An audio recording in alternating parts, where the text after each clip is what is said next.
Welcome back to Resilience+Rise, the space where we talk and have conversation regarding the extraordinary from the heart of the challenge.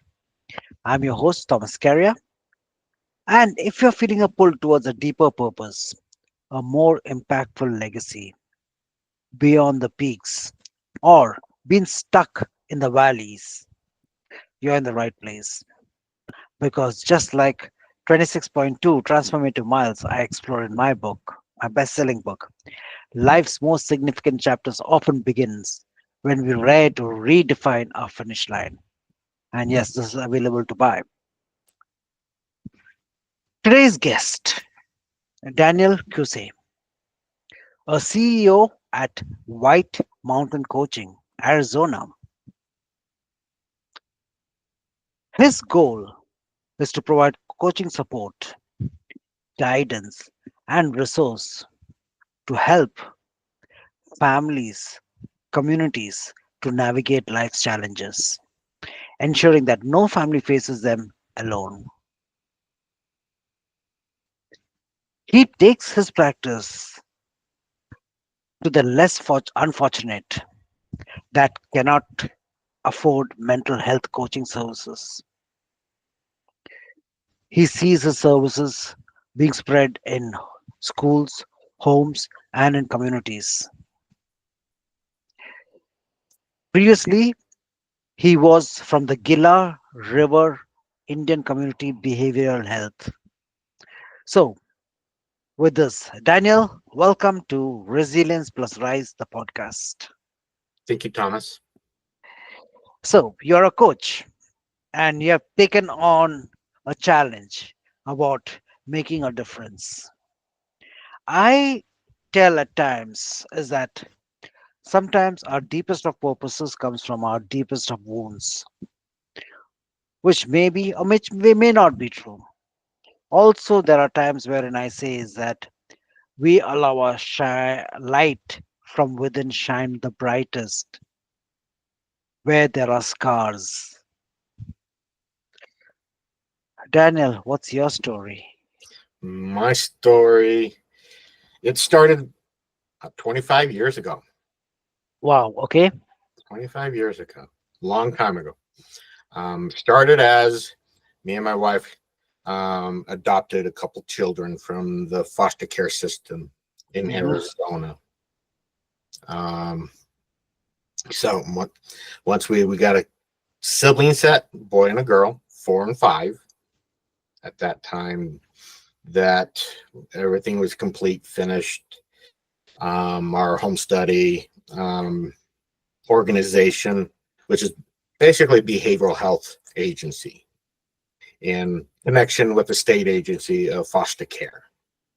So the next day after we got the children in our home, everything's good. They stopped supporting us.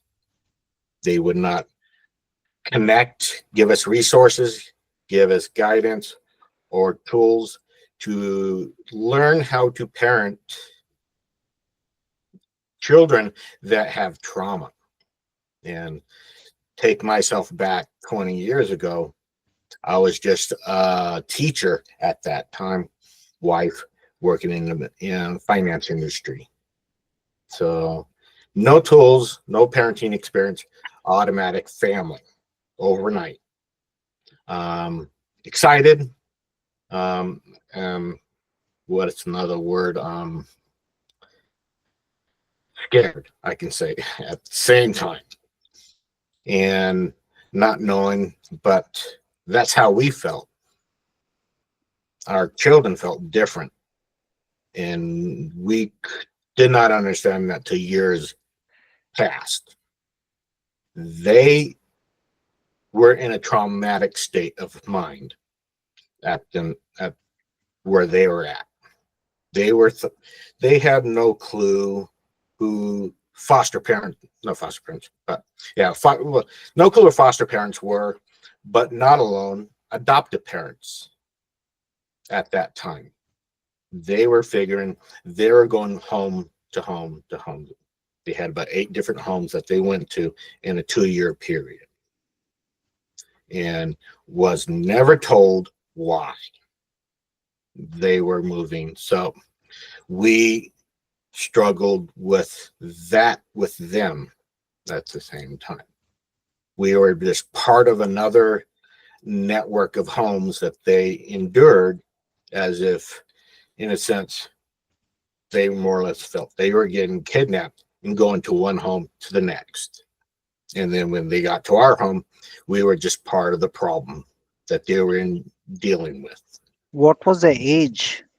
4 and 5. They were taken in about 2 and 3.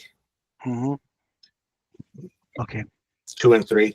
They didn't have the knowledge, the language to understand what was going on with them. They received no therapeutic services while in foster care at any point in time. So when we got them, there was an exchange at a McDonald's. We didn't go inside McDonald's. We just got the children as if it was a drug deal in some sense. Informal, not pleasant, Hmm. not even for the kids. So we took the kids and we brought them home. We had our 6 months trial. We're going to keep them, or we're going to send them to another foster home and continue the trauma that they were enduring. We kept them. But however, we were still dealing with our struggles at that time. How do we parent foster care kids that have been in the system and having other mental health issues on top of that? They were both had attachment disorder, and one was high functioning autism. Hmm. So dual diagnosis. So after 6 months, court agreed that with our kids, we took them. We used our own medical insurance, and we started sourcing out therapists, behavioral coaches, mentors, the whole gamut. So at that time, we were about 2 years in, 3 years in, and getting nowhere. And yeah, fighting, yelling, everything that a lot of families dealt with in trauma, with dealing with mental health um, disorders and stuff. But like I said, we were dealing with the foster care trauma because the kids, they knew who their biological parents were. They, they were well aware of that. They didn't know who we were to them. They didn't understand language, couldn't articulate what we were telling them because we're parents, we're new. We didn't have the resources, we didn't have the education. So I would say after 6, 7 years in, I got fed up with going to meetings, going to groups, going talking to different parents, and finding out this is not what I'm looking for. I need to go to school. I'm going to lose my family. We're in, what's say, in trouble, I guess. So I decided, hey, I'll quit my my teaching, and I went to school to get a clinical psychology degree, because the therapist that we were dealing with, the kids, knew nothing, absolutely nothing. Fresh out of school and did not have the skills needed to deal with the trauma piece versus the trauma that we were dealing ourselves, and the mental health of the reattachment. The two siblings did not like each other Oh, at all. They would beat each other up. That's the reattachment. Later on, we found out why that was. Brother and sister. The Our daughter, she would act out, and then they would get moved to another home, and then another home. She was the main reason why they were moving home to home, if that was even true. And brother had resentment. Stop, sister. You were gonna go again and again, and they did that. But you're talking about little kids, toddlers at that age. So we figured all that out fairly quickly. And but like I said, no resources out there. All this parenting classes, they were just basic. They didn't teach how to regulate um, um, behavior, how to do token systems or anything of that nature with trauma and co-occurring disorders. hmm. So that's when I started going to school. I put basically everything on hold and go from there. Wow. Just what I hear is that this was a pain which you changed to purpose. And hats off to you and your wife about being resilient in holding, in believing that those two kids needed a life and you all could take it on. And you taking a step back away from your own life to create a life that these kids would grow up to be. And that's very, very commendable. I mean, it is very, for how many people could do that? And so once you got into being a clinical psychologist and you got into training, did that kind of solve the problem? Um, yes and no. I got my degrees. Um, Later on, I found out that being close to the situation and being family, father to my kids, father to my daughter and son, husband to wife, that I can't be their therapist. That True. was mind blowing in my sense. It was wow, and did all these years of training, but then I stepped back. How can I, in a sense, do reverse psychology and use the tools that I've learned in a roundabout way? Okay. And I started seeing a change in the behaviors in the house as a Great. whole. Not perfect, but manageable. Manageable. For, Okay. um, I've the mental health um, behaviors that our children would be doing. They would reset every morning. It didn't matter if we went when I was being reset, like nothing ever happened. Um, didn't matter what time we went to bed the night before, and it would be like if we went to bed at midnight, 1 o'clock in the morning, 2 o'clock, whatever, because we were yelling the hours before. By the morning time, they were like new kids. Who are these? But it did not take long for them to reestablish what was happening the day before. It was like clockwork. Um, didn't understand that. Today, I don't. A lot of it probably has to do with the trauma that they were dealing with. Did not know much about the history of the kids, um, but yeah, resilience they were. It was strange to see it, but yeah, we continue moving on, and hey, Okay, cool. And currently, when you look at where your effort your belief. Are you happy currently they are out in the world and being ready to be or take on more of what the world throws at them?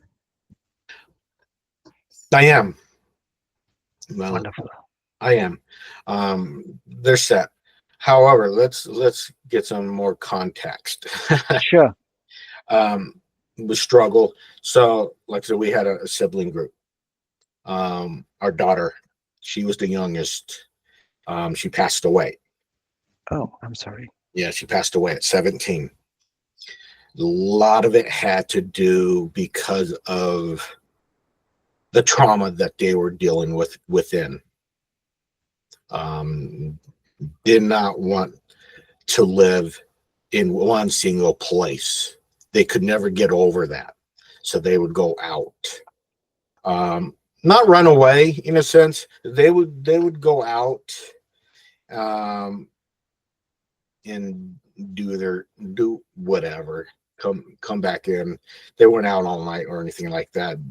In that sense, yeah, they misbehaved. Yes, they did drugs like any other ones have done. Yes, but they got into um, some people, maybe drug related. I am not sure at this time, but they got out, and if they were seeking drugs or what they were doing, I have no clue to this day.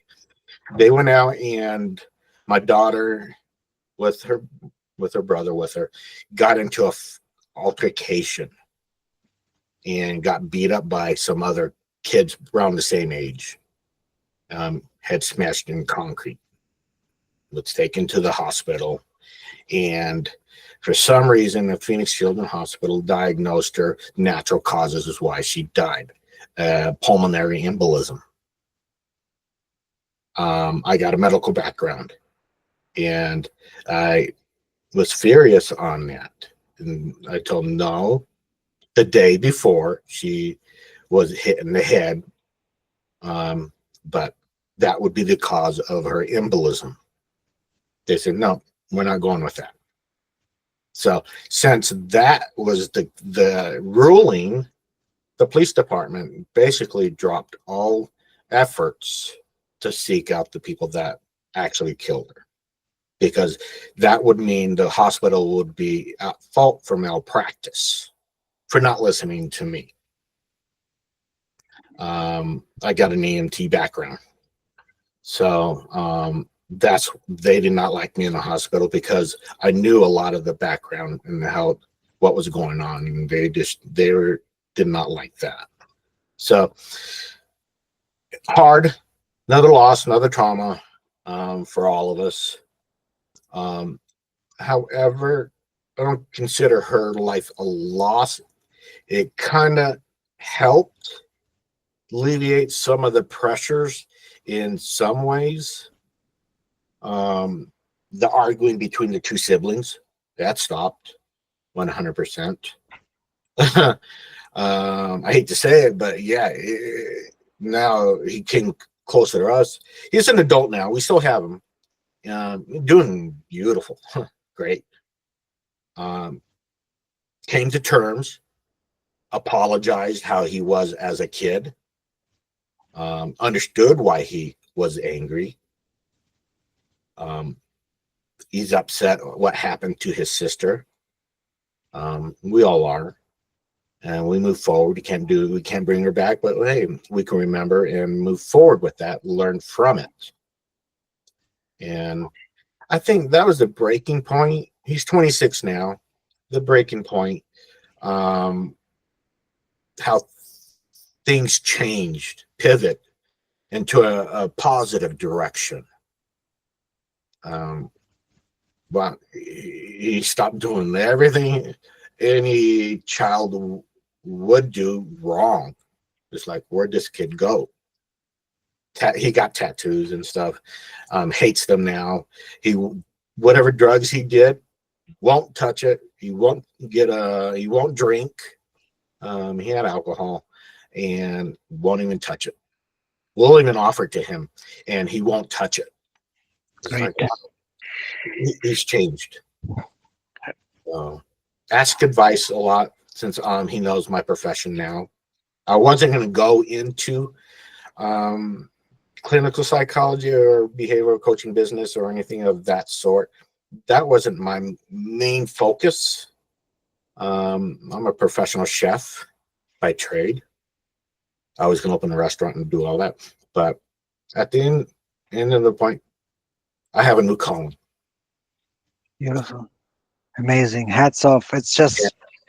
It just shows we have a path, but when our purpose comes to us, our calling could be totally different from whatever we have envisioned about.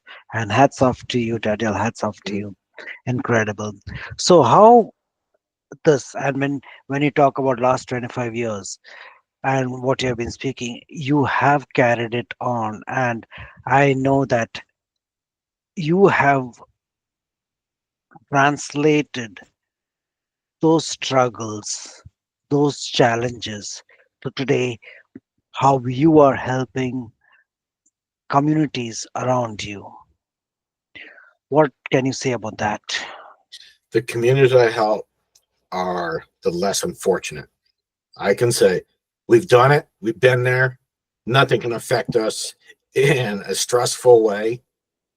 I mean, it was horrible. Yeah, day by day. If I one year I got a calendar and I would put an X on every day that we struggled. There were only 6 days out of the year that we did not struggle. That was impressive to visually see that. So to help others, um, we go out there and we educate them, we teach them. This is what we did wrong. This is what you can do in these situations. We've lived it. No, we don't want what we went through. That was horrible. Um, we hated the people that could not help us. These big agencies that should have the tools, the knowledge, the experience, but did not. And well, I got that training. Me and my wife sat down and said, "Hey, let's advocate now. Let's help the less fortunate in these communities that don't have the help, the less unfortunate." So I was a clinician for about 3, 4 years, and working with the Gila River tribe, Native Americans, and that that was exciting. I could actually see that my differences were helping them. Wonderful, wonderful. And as you're taking this step ahead, uh, and just be mindful of the time, what are two or three top suggestions that you would give for parents who have gone into the system of foster care for the children they've adopted? And not only that, if that could also work for people who are struggling within their own self or within having somebody which is close to the family, what would be your suggestions in these cases? Mm, My thought on that would be, um, take thought. It doesn't. There's nothing out there can get you set or ready for this unless you are in the mental health profession. If you're not in the mental health profession, nothing's ever going to get you ready for instant family. There's just nothing out there. But what you do need is a huge support system, either that be family, friends, or a set of professionals. Have that lined up. Have classes that are truthful, to what you're going to expect once you get your foster kid in your house. There, we met with one lady, and she was kind of truthful. but didn't get enough from her. She said, "Hey, once you get your stuff, you better put your shiny stuff away. You better put your glass stuff away for the next 5, 6 years, because it's not going to be shiny no more, and it's not going to be whole. It's going to be in pieces, because whatever you like, it's going to be damaged." She was probably the truthful person there, and like maybe we had was naive at that time, that no, not us. We're going to get good kids. It's not the kid we're going to get. When I say it, I'm not saying all foster kids are defect or damaged or anything. There's a lot of them are. I worked in the foster care system. I've seen them all, and there are some good ones. There truly are. It's just sometimes you don't get all the information that is needed to parent your kid. And for an example of that, the kid that our son that we got, we didn't know he needed glasses, and we took him out to our eye optometrist to where he get glasses, and coincidentally, they knew who he was, and before we even said anything, they said hi to him and says they wanted to know, where are your glasses at? Straight to him, and without referring to who I was. They probably thought we were just foster parents. And I said, "What do you mean? He's never had any glasses." "Yeah, he has." So a lot of things like that. Not knowing every detailed history about the background of the children, that is knowledgeable if you can get it. Mhm. Um, yeah, just be ready. You're not emotional, and you'll never be emotionally ready, but be ready. Get as much training. Read books. We read a lot of books to learn from what it takes to care autism, what it means to learn how to care for reactive attachment siblings, um, and just trauma. Hmm. This particular session is quite impactful, and again, guys, whoever is listening to this thing, it is White Mountain Coaching, the institute that Daniel is having. I'll also be putting it out in the comments below, and do reach out to him in case you do see, um, or if you know somebody that may require any help or something like that. He's out in Arizona. So, Daniel, with this, I conclude my session with you. Thank you so very much for your space and time. And I wish you all the best as you continue Sure. to take the flame ahead and helping in the communities. I appreciate you taking the time and do your podcast.